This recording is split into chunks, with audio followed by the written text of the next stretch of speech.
one of the other news stories we'll touch on, actually, Robert Elston is looking more at July than June. Yeah. For our sport, maybe getting back up and running. And obviously the RFL are going to continue with their discussions. That was Super League chief Rob Elston, but the RFL are going to continue in their discussions and help support the clubs, players, coaches, volunteers, all that sort of stuff through this guidance, and that's going to apply to the professional, semi-professional, and grassroots games. So they'll be dealing with the community clubs as well as the professional clubs as they look to support the sport through this time. So that's kind of the backdrop. So basically, from all that, if the games are going to get on, if the season's going to get going again, it's going to have to be behind closed doors. I don't think anyone's under any illusions that the season can be completed in any sort of way, shape or form that looks reasonable to anyone if we don't get started in June or July behind closed doors. So which points from the listeners did you want to sort of unpack a bit more there, Al? Okay, so I'm going to mix this into what I've been thinking about this over the last kind of couple of days. So seeing kind of Tom's response about running through winter made me think about the potential of running any chance of having any kind of final this in 2020. And I kind of came to the conclusion that you probably couldn't have any kind of Challenge Cup final or any grand final this year based on numbers. I just don't think it's likely that you're going to get to a situation where you can have that kind of level of mass gathering to make it financially viable. So, well, a final doesn't have to be at those big venues, does it? It doesn't, but it's previously it was an important part of the revenue stream, wasn't it, for both the Challenge Cup and the grand final? Yeah. So, what I was I'll get to the suggestion, and then we can tear it apart. Oh, sorry. So my thought was that this in 2020, a certain number of behind closed doors games are scheduled, probably with a reasonable gap in between, in terms of, so you might allow for potentially, if a case was to become kind of clear within a camp, you might be able to kind of have an isolation period, so it wouldn't necessarily affect other fixtures that are going on. But the idea being that 2020 and 2021 are actually combined seasons. So in 2020, you have no promotion, no relegation, and you work towards the end of 2021 having a situation where you have a Challenge Cup final and you have a grand final and you have promotion and relegation. But fixtures that have already been played in 2020 and the ones we rearrange for the rest of 2020 count towards that result. That therefore would take pressure off in 2020 in terms of the scheduling. So you can install gaps. You're not rushing necessarily to restart. You can schedule gaps for big events, like, for example, in 2021, you've got the Olympics, you've got the European Football Championships. You could schedule a gap to give the players a break in that time to kind of, and then you can pick when those tournaments are concluded, you can pick up and then kind of build the season to a crescendo. There are lots of things you could potentially do about. That takes away any kind of concerns about promotion and relegation this year, because I do think that is probably not something that we should be looking to pursue, whatever we agree. Yeah, that's looking more and more likely, isn't it? So you're sort of suggesting that this season becomes next season. So therefore, where are you at with this? Because people won't want to pay a new season ticket for next year if they're just finishing off the season that they've started this year.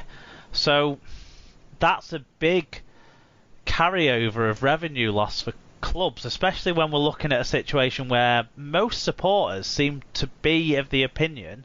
I mean, this is a very small poll, obviously, and it was aimed at our sort of following base, which is hardcore rugby league fans, who I wouldn't necessarily expect to be demanding a refund anyway. But most people seem to be not not planning on going to the club asking for a refund this year. But if No, I we're think not that's playing true. a new competition next year, how many fans would be willing to pay out again? So you're paying twice for the same competition. I kind of don't. I don't think the clubs would be on board with that. I think we have to find some sort of way to shape a season towards a crescendo this year, one way or another.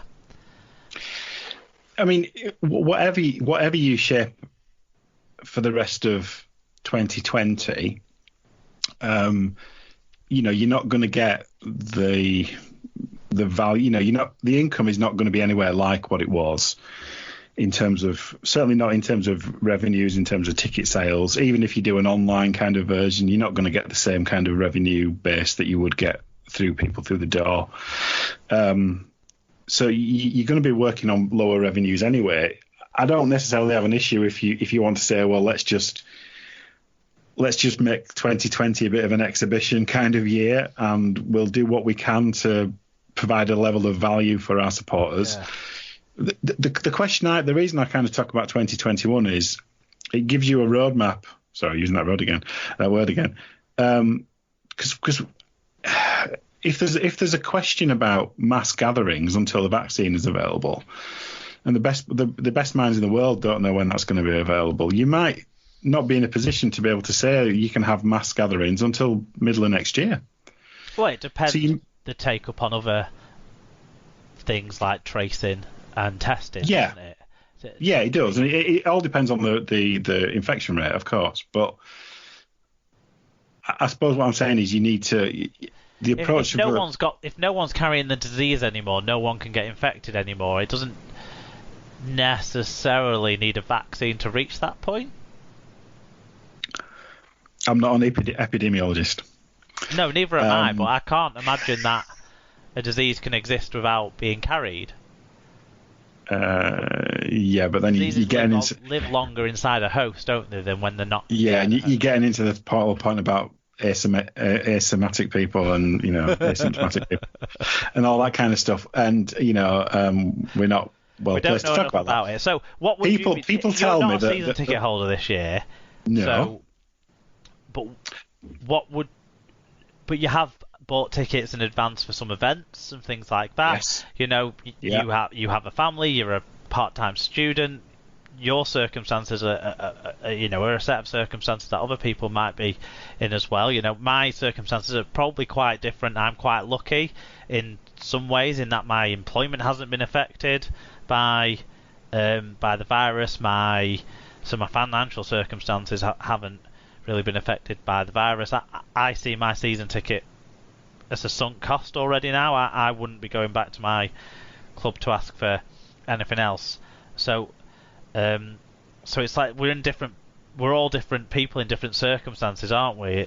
So what about some of the other options? Would you like those options, like where people are talking about some sort of free reward for fans who are not going to be asking for the season ticket money back, but the clubs are still going to be relying on in the future? Like what Tom suggested with free shirts, or Dom's said something similar, something like that. Or what about the prorated refund for basically you don't pay as much for next year, like Marley suggested? Any of those ideas kind of appeal to you at all? They've all got significant downsides because they all have an inherent additional cost to them potentially, and this is why I was talking about it from a point of view of a 2-year solution, in the sense that if you have an idea what the package is going to be for 2021 in terms of number of games at home, what you're potentially playing for, then you can pitch your ticket prices based on that. And yes, I mean, the clubs already do some element in terms of reductions for early birds and all that kind of stuff.